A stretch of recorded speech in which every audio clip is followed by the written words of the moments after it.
I ate dry poop in order to reverse my big brother's madness.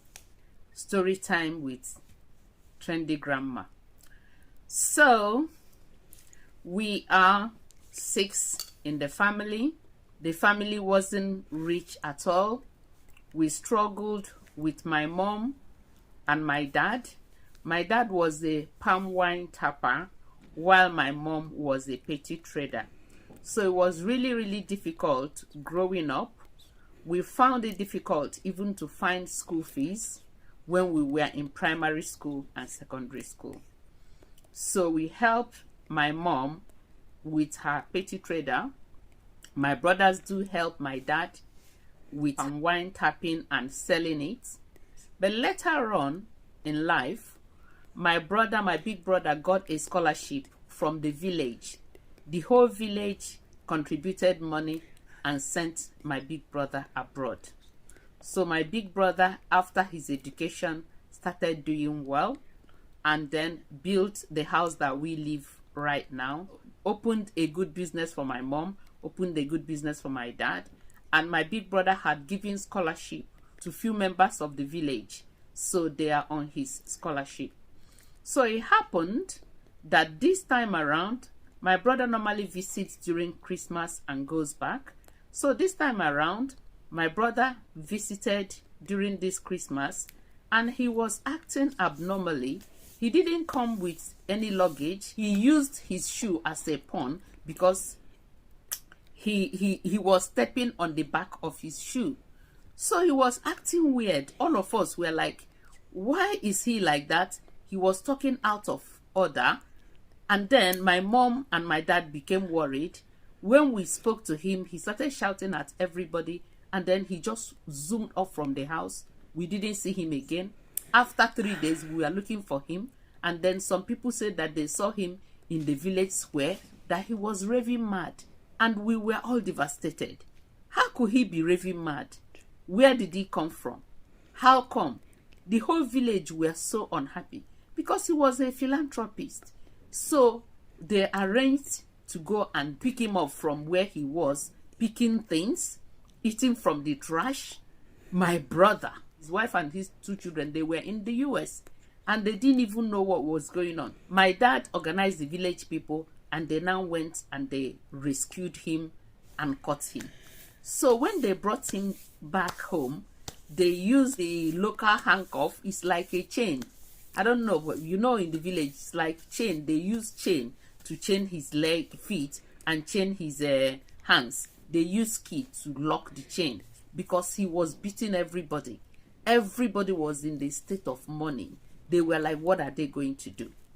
So the village I come from, most of the things they attributed that somebody must have done that. That some people that are bad, they must have made him mad. So as they were consulting, traditionally and locally they were consulting, they said okay, that they should take him to a psychiatric hospital, but they did not believe that this thing is something that medicine can cure, according to what they believe in the village. So they didn't want to take him to the psychiatric hospital. They decided that whatever that is happening to him has to do with spiritual. So as they keep asking questions, they keep giving him medicine, he will not want to take it.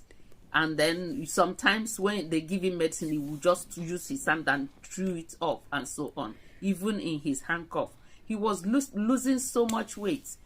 We were all crying and was like, what is all this? Is this a dream or is it a reality? Some people now came to my father and then they told my father that there's this guy. They are very sure that this guy will take care of my brother's condition. They forced my brother into the van. We now took my brother and went to other place. Remember, we were about 12 in that van. We pushed ourselves, all the siblings.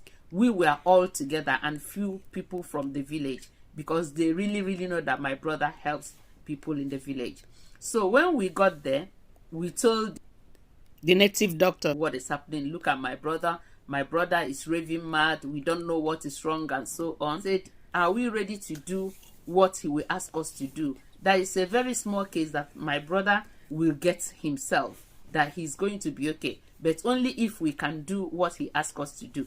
Then we were like, anything you ask us to do, even the villagers, they are ready to join money together in order to save my brother. And then the wife of my brother, if we tell him he can bring money, we pay you. Anything you want us to do, we will do. The man said that he doesn't charge money. That he doesn't charge money, that the gift was just given to him freely. And he heals people freely. He lives in a village and then is surrounded by bush. So this man said that, do we see that bush? That many people come there and defecate or poo, that we should go inside that bush, and then that we will see some dry poo. We should eat that dry poo. We should just pick it and put it in our mouth and eat it. And we are like, what? Eat what? The man said that that's the only way. That's the only way, that if we do it, that he bet us that this guy will be okay. Then we say, if we do it and the guy is not okay, the guy says there is no but, that the guy will be okay, unless we don't want our brother to be okay, that we should go and do what. When he was still saying it, my mom has rushed into the bush and start looking for poo. My dad, every one of us, we just ran into poo. I ate as well. Honestly, I did.